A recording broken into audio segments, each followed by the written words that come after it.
All right. You got another topic? Where are we at? Well, so let's just leave it with, and we could talk a long time on this one, but let's just kind of lay a foundation, and then this one might have to be continued because we're probably going to need a female opinion on this. Okay. Because you and I were talking about this earlier, and we talked about in breakups, the wishbone never breaks evenly. There's unfortunately always someone who takes it harder. They get more financial from the divorce. They have better visitation rights, whatever. I mean, I have no experience in this, so I'm trying to name things that are mainstream. But do you agree with that statement, or do you think there's a possibility that there can be a 50-50 breakup? I'm going to go a step further. Coming from some people that, I'm not throwing you under the bus here, but you guys have broken up with some people a few times in your life. Yeah. So I'm going to go a step further. The wishbone, right, never breaks equally, right? In other words, somebody always gets the short end of the stick. I'm going to go a step further, right? Because I want to keep it positive. Keep it positive. Keep it positive. Same is true with the makeup. The makeup. Of the person. Yeah, if you make up, right? So forget about true with the breakup, but let's say you just have a little squabble, right? Just a normal relationship squabble, but you're still in a fragile state, right? Maybe you've been dating a couple months or 3 months, or I don't know, time doesn't matter. You're just fragile. And you make up. So why did you make up? Did the wishbone break evenly? Usually not. Usually not. Somebody. I can tell you from my perspective, it's usually I got the short piece, and I sacrifice to bring it back together to be whole, and it just snips away a little bit more of my piece. So do men typically? Yes. The answer is yes. I'm in your head. I already know the question. The answer is yes. I will always apologize, even if I know that I'm right. I will still apologize just to end the fight and be done with it and move on, because I don't want to continue with it. Everybody always says that. Well, I shouldn't say always. It is implied that women are the peacemakers. They want to keep the harmony. And, again, this could be really deep. The bottom line is men feel, on the average, that we deal with so much conflict and abrasion in our daily life as it is. When we come home, or we're at our place of intimacy with our person, we're at a place of our peace. We don't want that. So the least path of resistance. You know what? Okay, I'm going to be cheesy here. Women fake orgasms.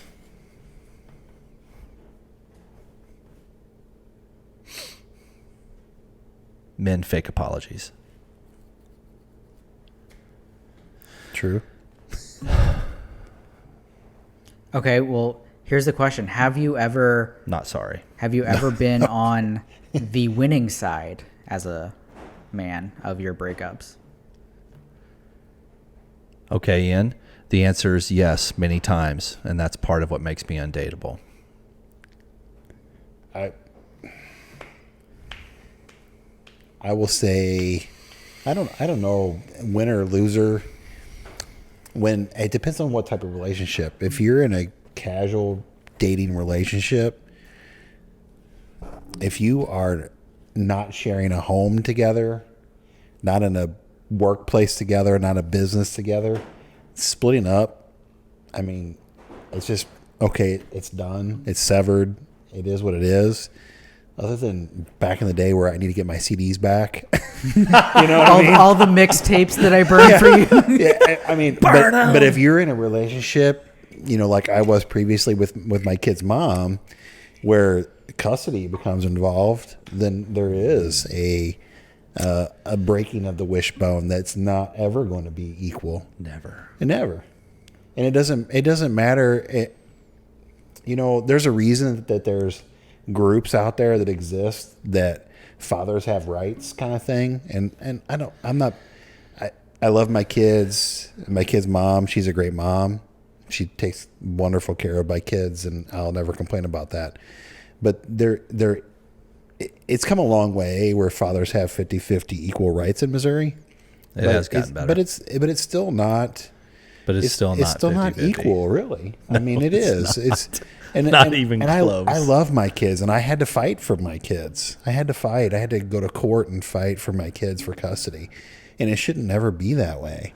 Especially if you have somebody that wants the custody of their kids, that can prove and show that they can support them. You know, I mean, there are a lot of dads out there that don't want to be part of their kids' lives, and they can't support them, and they can't do that. That's a shame. And that is a shame. Yeah, there is a shame. But if you can, it's a despicable shame, actually. Right. Yeah. If you can show that you can support and father your children and be part of their lives, and it shouldn't be taken away from you, or even considered to be taken away from you. But I had to do that. I had to go to a court and fight for it.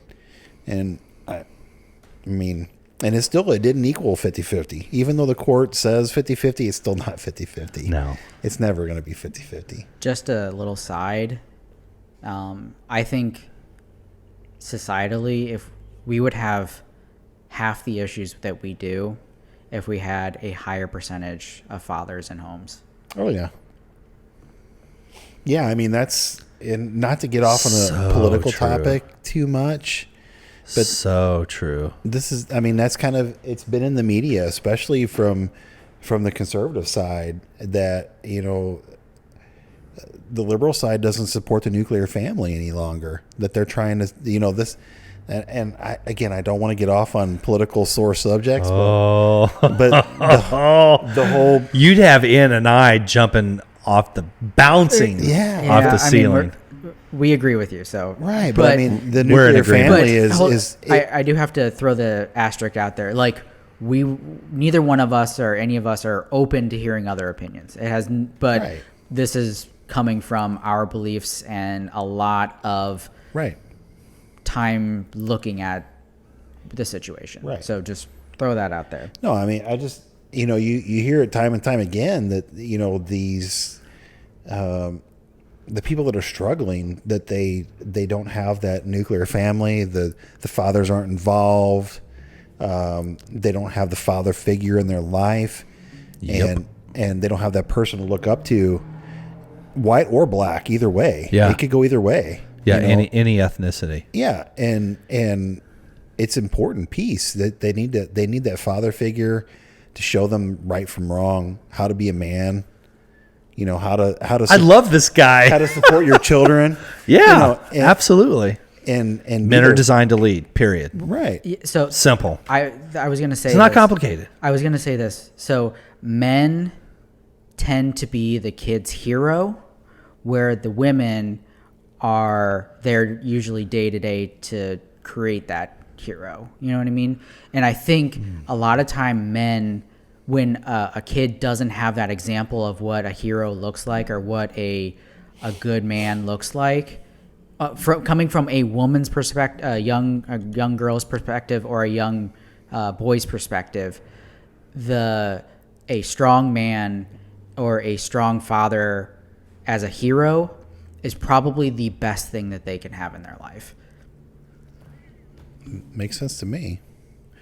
My kids I cannot disagree with that in any part. Right. Yeah. My kids will always go to their mom for the love and support and comfort, you know, but they will still come to me and tell me things, even things that I don't really want to hear. They'll still tell me those things. and they still look to me for advice, and I try to lead by example as best I can. But yeah, I mean, it's important to have both in your life, a mother and a father. Yeah. Not discrediting mothers in any way, because No. I mean, I was raised by an incredible mother, so Yeah. like they're necessary just as much as a man is. Exactly. But I think the fatherlessness rate is so much higher that it's creating an imbalance, and we can go on with this forever, but Yeah, we could. That is for sure. It's tough to be a single mom. You know, you're raising kids and supporting the family, and being a single mom, you're having to do both roles, because I know women that do that. Yeah. Well, that's why we have such a masculine female society right now. Yeah. One of the reasons, I should say. we can. I think we're done here, man. Yeah. I need a little pig to run across the screen so I can stick it. This pig is done. I want to throw this out there. So, for essentially not knowing anything about this show, or not having any really like prep, like, Yeah, he had no clue, Like, just so you everybody knocked knows. this, like that was like a grand, like you hit a 6-run home run. Yeah. I am. That was the bomb. I'm professional sales rep. I can tell you've done. Yeah. I can tell you've done this all of one time. But Yeah, it's a good thing that you disclosed that you were in a relationship, because you might get St. Louis Man of the Year otherwise. Hey, you know, High five.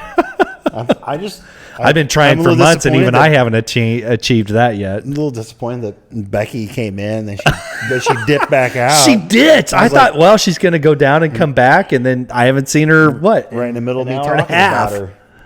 We dated before, and then dated again, and well, now she's gonna have it all on tape. Yeah. She'll be get able to, she'll be able to get hear together. me. She's Watch probably it out in the car multiple asleep unless or you edit something. that stuff out. Yeah, she's outside. I text her. I'm like, "Where'd you go?" She could have come in here. The real McCoy. That is my boy. Hey, come in here. Sit on your daddy's lap. Hey man, I'm bigger and stronger than so much. This is Mr. Horn. All right. What am I doing? We're all done here. Oh yeah. But Holy cow! this is my boy. So what do you want for Christmas? I got an idea. How about a haircut? This is Mr. Frotastic right here. You know, the idea is the shaver touches the face, right? Hey man, I didn't ask. All right, we're done. Peace out, everybody. See you next week.